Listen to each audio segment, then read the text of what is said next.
Good evening, everybody.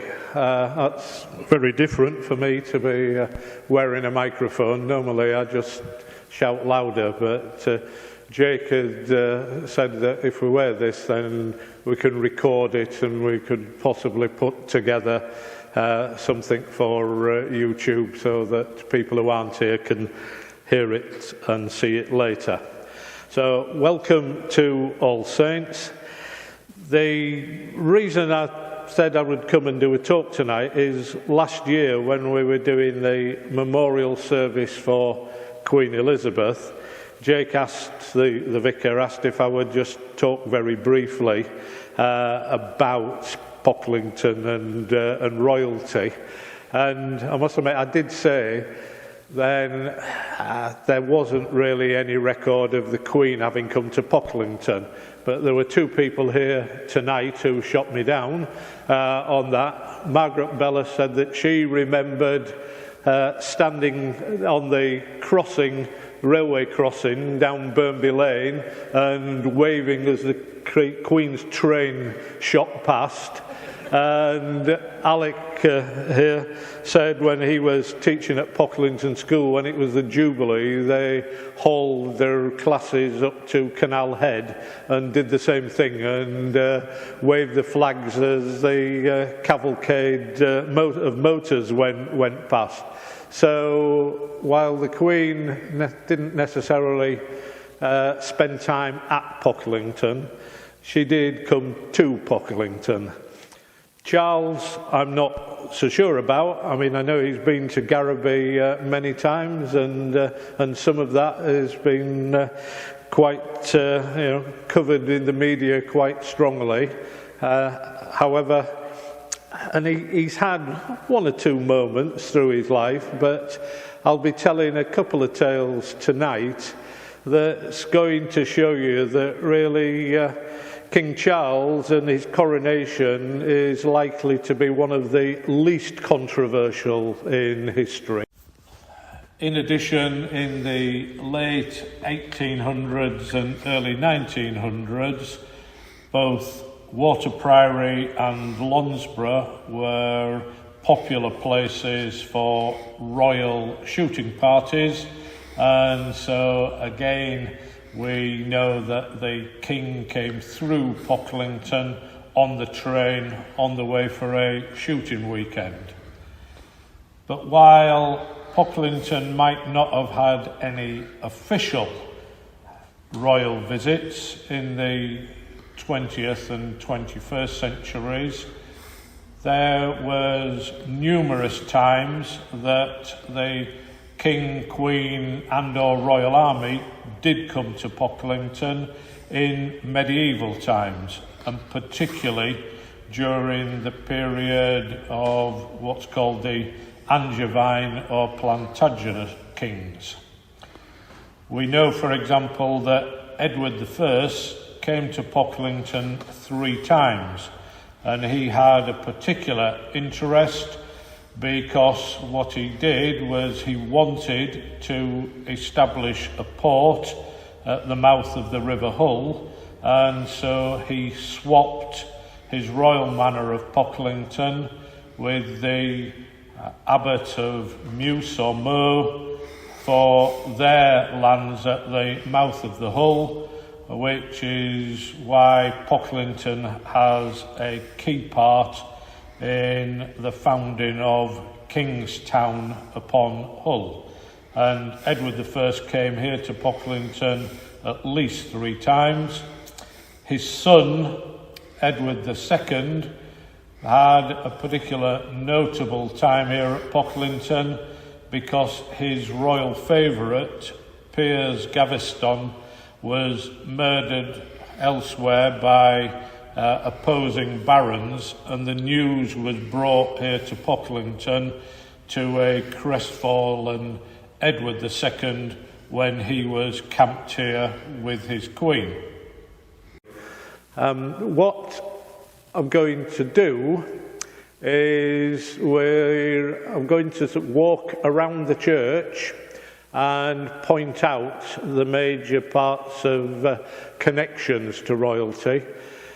And I would hope that some of you would like to come round with me, but if you prefer, then feel free to just sit in your seats and swivel round, and I'll wave my arms about and speak from there. I'm going to start at the back, just looking up at the royal arms over the door, come down and then say a few words on the aisle there, and then spend more time in here, cross to that side, and then through the Lady Chapel and up to the chancel. So, like I say, you can follow me round, or sit in your seats, or go and have a look afterwards. You know, we're not in a hurry, and we'll go from there. So, okay. So I'll wander to the back and get started now. And if we're talking about royalty, the obvious place to start is underneath the royal arms, which are up there over the doorway. They were painted by a local man, Richard Scaife, in 1834, and they're the arms of William IV. I haven't been able to work out why that happened, because William IV was crowned in 1831, and I can't see that it took Richard Scaife 3 years to paint them. What I would like to do sometime, if anybody ever takes them down, is look and see what's on the back of that, because lozenge-shaped, diamond-shaped arms like that are usually what's called funerary escutcheons, and if it was a posh person, they would have their arms on that, and they'd put them on the wall of their house and then bring them to church sometime later. And so I do wonder if that was somebody else's arms that they found, and they turned it round and painted the other side. But those are the arms of William, and the other part on that is that it's very unlikely that they were originally, or their predecessors were over the main door. The royal arms were first Henry VIII, after the Reformation, announced that royal arms had to be displayed in church, and usually they went over the top of the chancel arch, and we know that painting did originally live over the top of the chancel arch there. The reason they did that, Henry obviously was declaring himself as head of the church, and in medieval times you had the priesthood were on. Pocklington looks pretty much the same as it would have done 500 years ago, except for the fact there would have been a big rood screen there, right across the chancel arch, and with a rood which is a massive crucifix at the top of it. And Henry got rid of those, but before that the priesthood were on that side and us plebs were on this side, and so they were separated. Henry wanted to make a statement that he was now head of this side of the church, and so he ordered that royal arms should be over the chancel arch. They will have then obviously disappeared during Cromwell's time, because he didn't believe in royalty, so they would have been ripped down and destroyed, and then were reinstated. That Charles II, 10 years later, said that he wanted royal arms back up in church, and each king had slightly different arms. Like I say, those are William IV's. People often ask, why is Pocklington such a big church? And the usual answer in history has been because of the wool trade. I'm not so sure about that. My view is that the reason Pocklington's a big and important church is because of these two guys.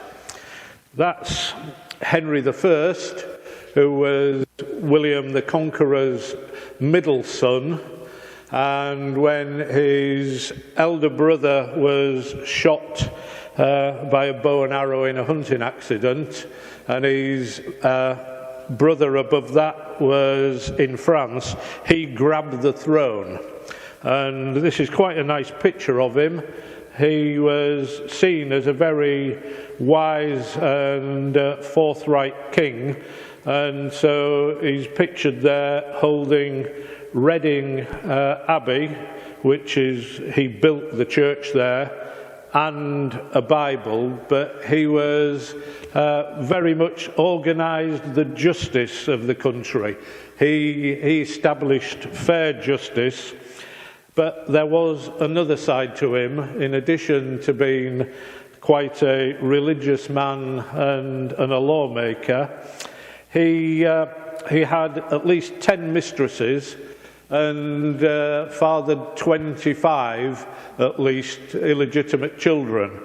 And his favourite mistress for quite a few years was called Edith from Numbernum. She was clearly from a Viking family because her father was called Fawn Sigulfsson, and he was a Numbernum, fairly small landowner who met William I. William hooked up with his very beautiful daughter and started rewarding Fawn, and established him on what would been part of the manor of Pocklington on Grimthorpe Hill, just going up to Givendale. And so the Sigurdsfull sons became quite rich and were endowed with lands in Yorkshire and in Cumbria, and William had 2 children with Edith. And then this guy came along, who's called by some people Athelwold and others Adolulf. And he was a Pocklington nobleman who had an estate and a manor house in Pocklington, and he gave them to the church and took holy orders and became William I chaplain and confessor, and was then made Bishop of Carlisle. Nobody's ever been able to really trace who his original identity. I suspect he may have been a relative of Mistress Edith, and that was why he was rewarded so much by Henry during that time.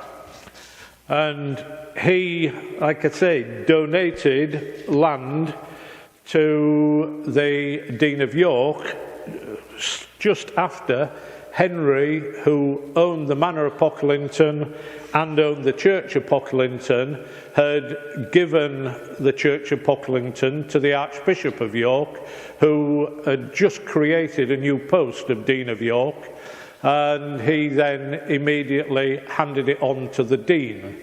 So the Dean got the church of Pocklington from Henry I, and then he got an estate of lands out to that side of Pocklington and a manor house down Dean's Lane, where the old school used to be, to live in as well, in addition to all his bigger properties in York. And so for 100 years, just over, the Dean of York was also the rector of Pocklington. And so big churches, and churches much bigger than this, were invariably built by important people, either kings or very rich churchmen. And so some of these guys, who were Deans of York and rectors of Pocklington, were in absentio. They didn't live in the north of England. They were just given the post for the money. Other ones were active around here. And so I think the church was expanded in the times. You know, we reckon the original church was built maybe 1120, which is the year that Adolf gave his lands to the Dean of York, and that it was significantly extended and improved round about 1190 when Henry Marshall was the Dean, and he was active around York, and then improved again in the early 1200s. And so I think that's why Pocklington was improved and increased during that time.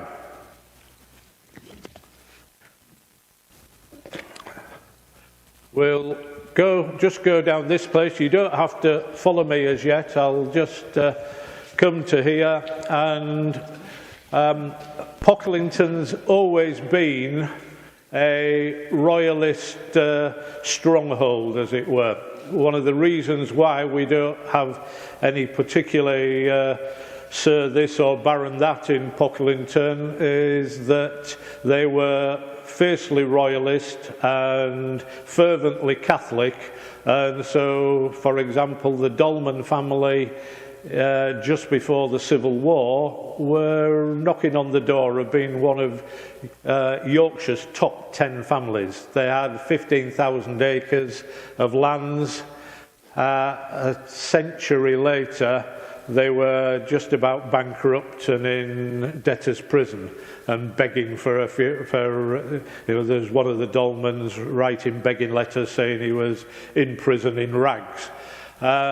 So they were punished for that, but we had this 10 years as a republic. And this is a copy of Pocklington's market charter that was issued by Thomas Cromwell. And it was copied probably about 20-25 years ago by the town council. The originals in the treasure house in Beverley. And they weren't quite on the same wavelength at the town council as the people of Pocklington, because market charters issued by Cromwell are very rare, and in Pocklington is just about unique because Cromwell's portrait would have been in the corner, and the original, they'd cut it off. And the town council thought they were doing a nice job restoring the charter by putting a picture of Cromwell's head back on it. The reason his head had been chopped off was because he was hated in Pocklington. There was one guy shouting in the marketplace, Cromwell is the son of a whore and the commons are fools, and he was arrested and shipped off. And from the pulpit, Marmaduke Richardson, who was the assistant master at Pocklington School and curate of Killick-Percy, he kept praying for the health of Charles II, who was exiled in France, and so he got arrested and shipped off. So that showed how Pocklington's fervent royalism was clung on through the years. I've only ever found one reference in a book, never found it in a primary source, but if you look at the difference between the base of that pillar and the base of that pillar, that is obviously much newer and restored. And I found one reference in a book that said there was a pillar in Pocklington Church where Cromwell lit his fire. Well, Cromwell almost certainly never came to Pocklington, but we were in the middle of Hull, which was a parliamentarian stronghold, and York that was a royalist stronghold. And so the Parliamentarians came out of Hull and took over in Pocklington, and then in 1642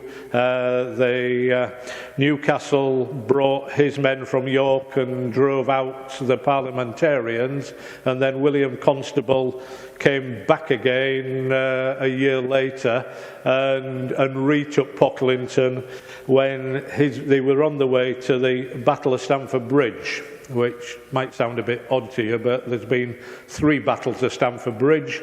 One where King Harold defeated the Vikings. There was another one in the War of the Roses, and a third one during the Civil War as well. But we know that the Parliamentarian troops stayed in Pocklington preparing for the battle, so it's probably quite likely that if the weather wasn't that wonderful, that they actually stayed in church.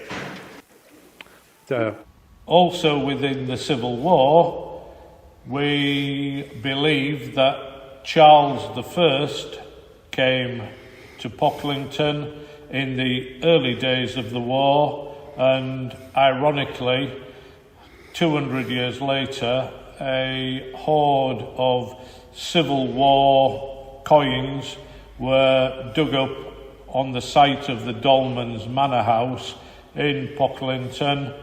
The Dolmans by then had become bankrupt and left town, and so Robert Denison got the proceeds of a fortune that had literally been under the feet of the Dolmans when their fortunes went to rack and ruin. All right. Right, so that was just on that bit. So I'm going now into the south transept. If people want to take a seat here, or you can sit around. Right, there's quite a royal focus in this part of the church, and this is traditionally called Barwick's Aisle, and because it's supposed to have been funded by Thomas de Barwick, who was a rich wool merchant, which is where the story of Pocklington church being built because of the wool trade. Thomas de Barwick, this is his coat of arms on the wall there, and it's 3 bears' heads because he was de Berwick. Sometimes it's spelt with an A, sometimes with an E. And as I said, he was a very rich wool merchant. In fact, he was a member of the English Company in the early 1300s, and Flanders, or Belgium as we know it, that was the biggest cloth producing country in the world, but they had no sheep. And so we provided the wool and they wove the cloth. And so it's often said that in those earlier centuries that wool was like gold. And so there were these 50 very rich wool merchants who gave money to the king, and he gave them licenses to export wool.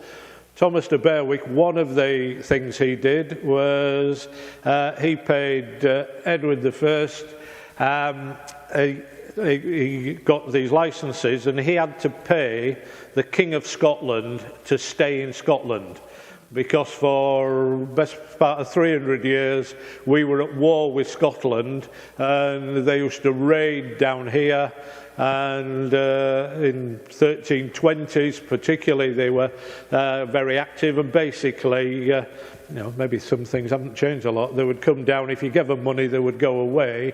If you didn't, then they would burn your church down. And Skirton Beck, and I think Baint and Church, possibly Middleton on the Wolds, were all destroyed by Scottish raids. The reason when you drive into Beverley that there is a bar there was because Beverley had to pay them to go away and then built the wall round to in case they came back again. And in Pocklington we had enough money and so we paid off the Scots. And so that will have been, De Bowick was already supposed to be paying them not to come here, so we probably paid them off and then he gave them more money not to come back. This little arch in the wall there, I'm pretty sure would originally have been for a figure of Thomas de Berwick. It might have been stone planned or it might have been wooden. I don't think his effigy ever got there. He disappeared from view. There's loads about him in the Royal Archives, but then he disappeared from view round about 1350, which was the time of the Black Death. And I suspect that he died during the plague, and so the plans for his glorious tomb were not carried out.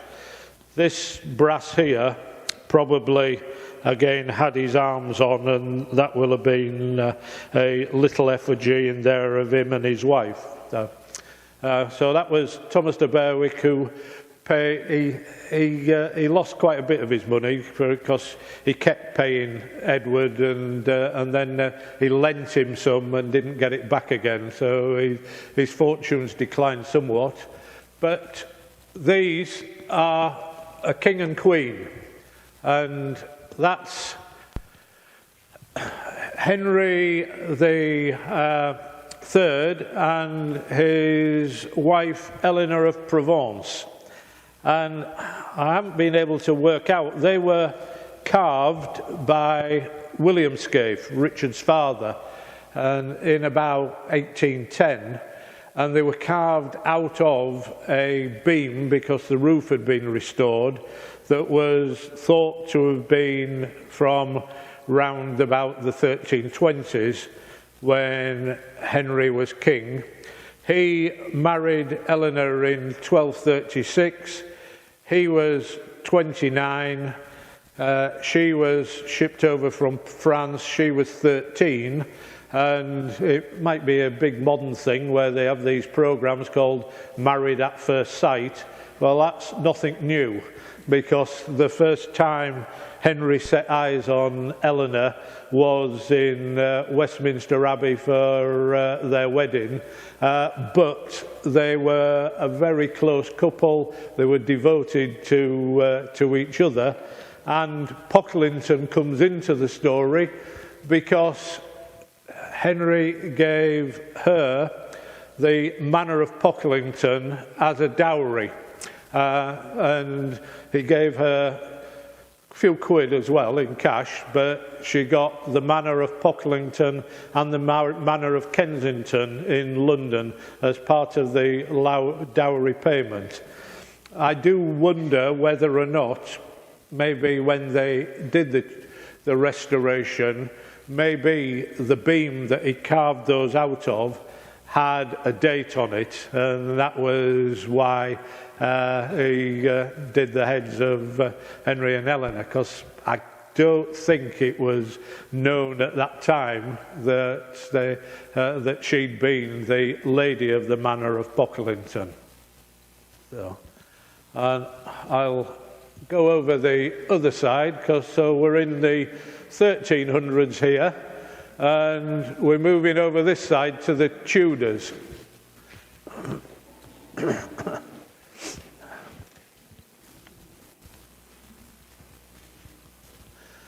And this is the memorial of Roger Sotheby, and he did quite well for himself. The Sotheby's and the Dolmans were the two of the three main families in the mid-Tudor era, and he backed the right horse, that he was the steward for the Cliffords at Lonsborough and Bolton and Skipton, where the Dolmans, as we'll hear in a little while, backed the wrong horse. And so the Sotheby family did very nicely. Pocklington was quite a mucky, smelly place because of all the tanning and brewing, and so he made enough to move upmarket and move the family to Birdsall. But his memorial is almost like a family tree, and if you look down the sides there, and come back sometime and have a closer look, there's lots of little quartered coats of arms of the Sotheby family and his sons and daughters that he married, that they married, sorry.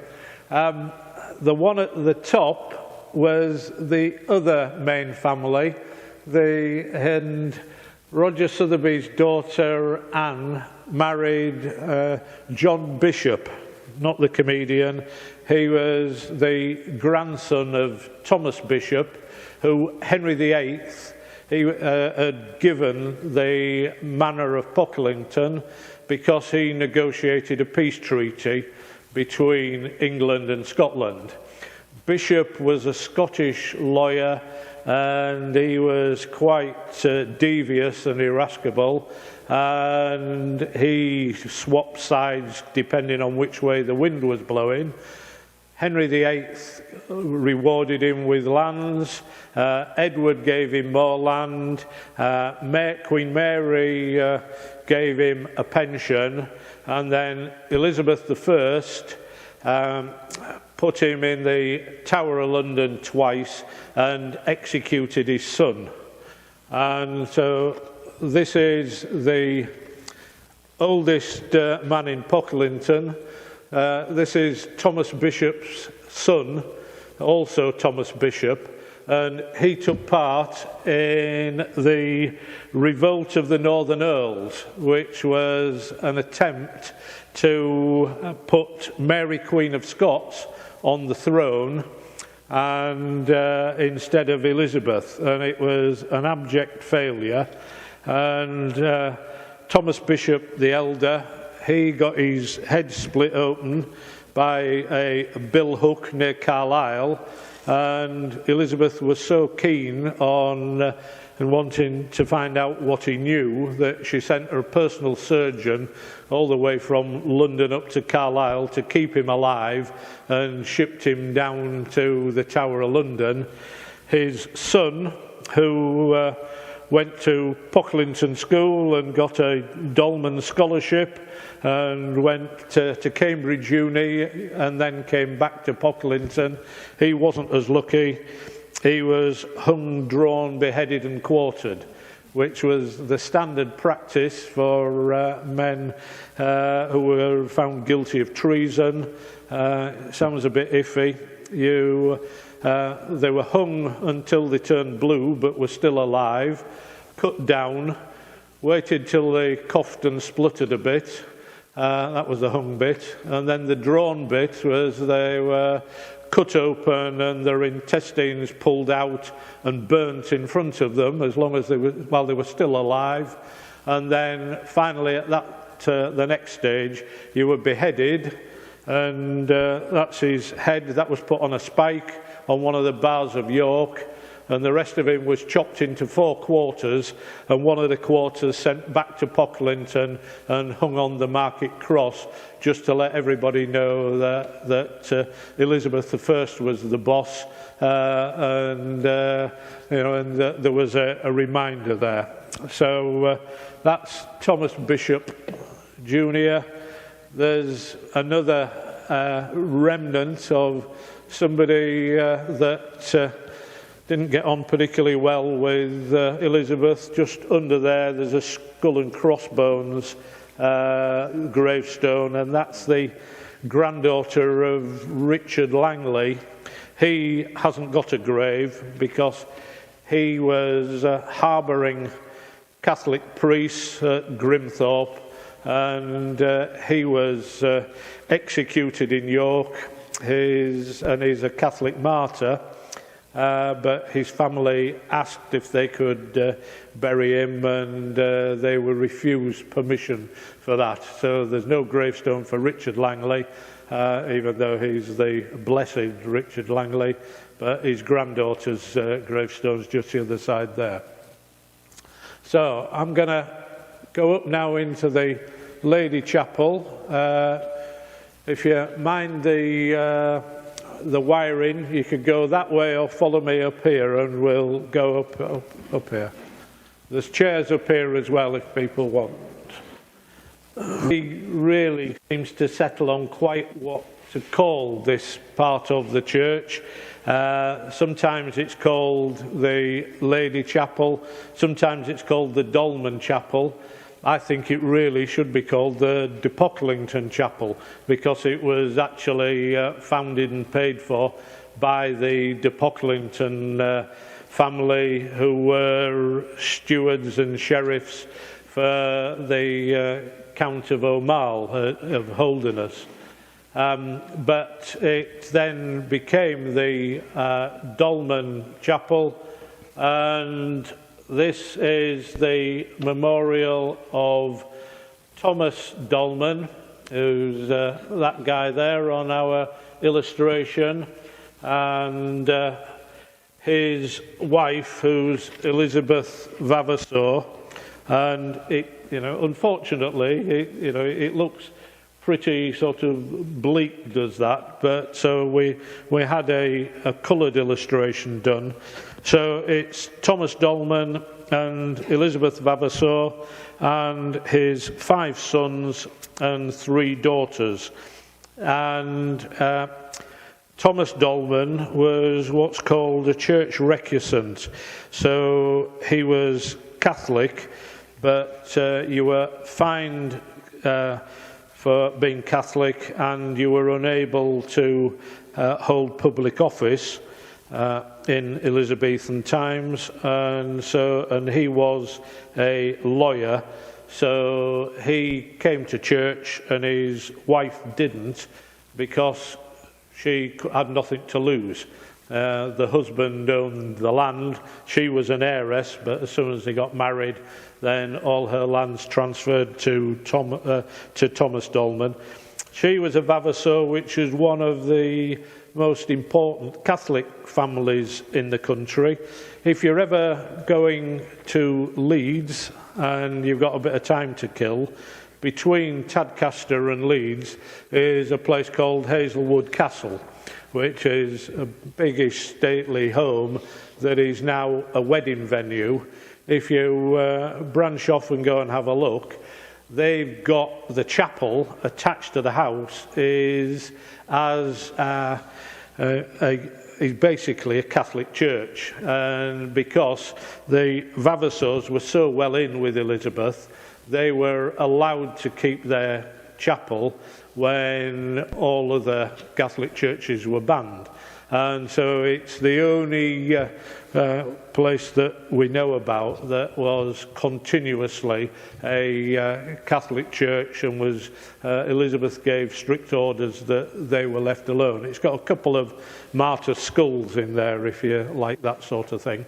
But Thomas Dolman, he was the bailiff and steward for the Earl and Countess of Lennox, who crossed. So they were important nobles in Scotland who came over to this side.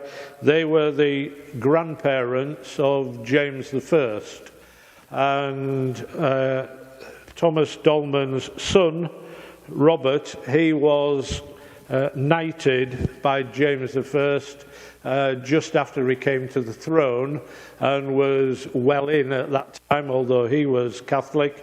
James, the Archbishop of York was told not to indict him for anything because he was too important. But then his cousins, two of them were gunpowder plotters, and so they went downhill after that. So he lost some of his land. But like I say, he was very much within the court of particularly in Mary's time. The Countess of Lennox was Mary's maid of honour and was actually named as her successor to the crown at one stage. So he was right in the middle of court in London, and then when Elizabeth became queen, became more and more distant. And like I say, the Dolmans came closer again, initially under James, and then got pushed out again as again their beliefs became more and more unpopular. Thomas Dolman is that guy. That's John Dolman on the left, who was also a lawyer, and he was the guy who founded Pocklington School and was extremely wealthy. He became Archdeacon of Suffolk because he was a good administrator, and in Henry VII and Henry VIII they realised that the best administrators, best politicians were usually churchmen, and so John Dolman, his boss, was Bishop Fox, who was Henry VIII's chief minister, and then when he retired, Dolman took on as a servant of Thomas Wolsey. And Thomas Wolsey was obviously made a cardinal. He was also made Archbishop of York, and that was a way of just rewarding people. Wolsey was Archbishop of York for 16 years and never came to York in that time. So, it was literally money for old rope. And like I say, these guys became incredibly wealthy. The dozen guys who were deans of York and rectors of Pocklington, 2 of them became archbishops, 2 of them became chancellors of England, and 5 of them became bishops. So money was literally thrown at them, and so if they wanted to spend it on churches, that wasn't a problem with that. That's the Dolman arms. That's the Vavasor arms within that. Back to another coat of arms on the Sotheby memorial. I told you about Bishop, and his arms are the 3 lions at the top of that Sotheby memorial. The one at the top on the left-hand side was that another of Roger Sotheby's daughters married a guy called William Oglethorpe here in Pocklington Church. And William Oglethorpe's uncle, Owen Oglethorpe, he actually carried out the coronation of Elizabeth I. He was the Bishop of Carlisle, but he was basically the only bishop she could get. All the ones more senior than that were either in prison or refused to crown her, because you'd just gone from Mary, who was a Catholic queen, to Elizabeth, who reinstated a Anglican regime. And so one after one got crossed out, and it got down to Owen Oglethorpe. He wasn't particularly happy to carry it out, but he said yes, and he was under strict instructions not to what's called elevate the host and lift the host up before he gave it to the Queen. He defied her and did that, and she got up and walked out of her own coronation. she'd been given the crown by then, so it was in the later stages. But Oglethorpe, he kept his life, but he didn't get promotion after that. But like I say, it was his nephew was married here soon after that in Pocklington Church. So, and we'll move on to the 19th century for a finish. Move some of those chairs so people can get by easier. That's all right. Oh, you can get round that way. This is the memorial of the Denison family. The Denisons were a rich family of wool merchants in Leeds, and Robert Denison didn't really like working in city commerce. He preferred a country life, and so he bought Killick-Percy, built the current hall there in the 1760s, and then in 1792 he bought the manor of Pocklington from the bankrupt Dolmans.